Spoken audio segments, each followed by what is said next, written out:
Бірақ та бір мәселе, бұл жерде үлкен мұрты бар тағы да бір флешка бар. Яғни роботниктер олардан да бұрын кіріп кетті дегенді білдіреді.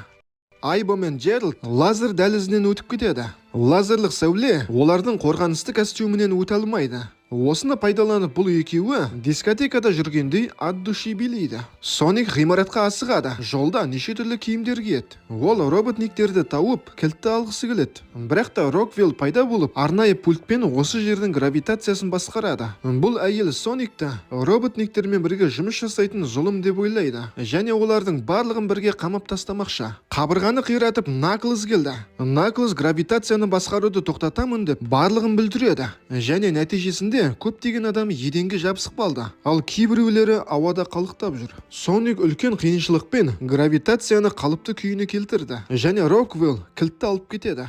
Әйел дәлізге шыққанда командор Уолтерсті көріп, оған кілтті беріп кетеді. Бірақ та барлығымыз Уолтерстің қайтыс болып кеткенін көрдік қой. Ал мына жерде полковниктің голограммасын Том қолданып жүр екен. Осы кезде өтте ашулы Шэдоу келеді. Ол Томды шынайы Уолтерс деп ойлап, мықты соққысын жасайды. Осы кезде Соник келіп, өзін асыраған Томның қатты жарақаттанғанын көреді. Шэдоу роботниктерге қайта оралып, екінші карта кілтін береді. Енді залымдар әлемдегі ең мықты қаруды іске қосып, Гон ұйымынан кегін қайтара алады.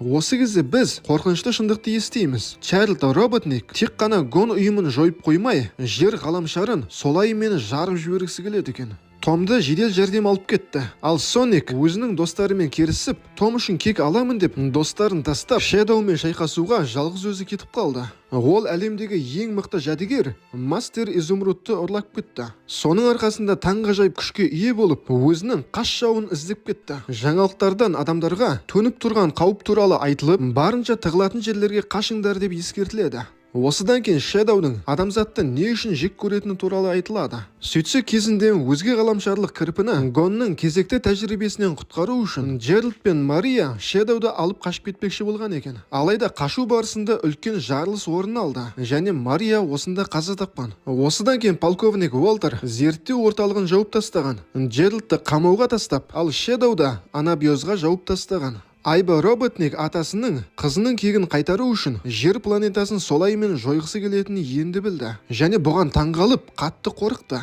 Бірақ та Айбо роботник бұған қарсы. Оның